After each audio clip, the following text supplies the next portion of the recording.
Aja le muter-muter ki aja nganti kaya ngono. Pripun Bupati? Mesake mbake ganden iki lho. Ya niku nyate obahmu ki aja banter-banter ngono lho. Lah ngapa? Iki aku ki wedi lho. Kok wedi? Iki rada ndul-ndul. Engko nek rontok ngono lho, Mas. Piye to niki? Ya. Mbak jenengan wae no. Panas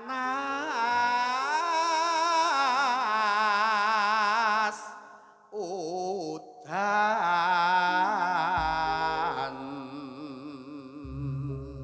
Sekedap Bu, niki parian. Kula tak nyuwun sinden-sinden kula berpartisipasi Urip. parian saged ngrenggo Karanganyar utawa mendoakan Pak Bupati bisa juga kepada Bupatmi. Wiwit saking Mbak Sundari, monggo. Sapa sing apik dhewe disawer. Oh, siap. Nggih. Siap Pak Prapto, nggih. Anu Bupatmi. Sing nilai penonton. Oke, penonton sing nilai. Pak Cahyo nggih ajeng melu parian? Mboten. Oh, mboten. Iki sing biji yo. Monggo Mbak Lia. Suling kumandang suarane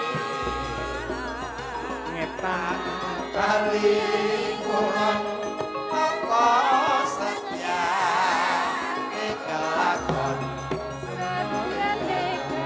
masuk. Langganipun saking gunung.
Pripun Mbak Dalang?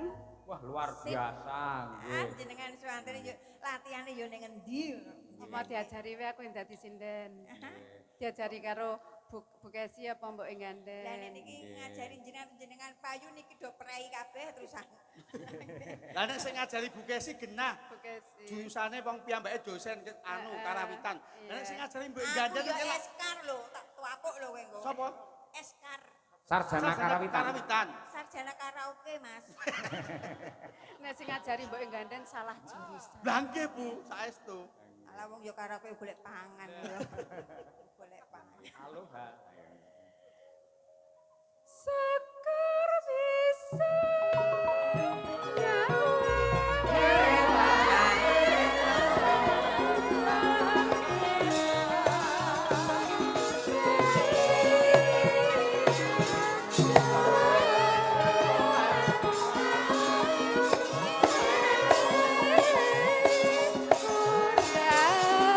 Kurailah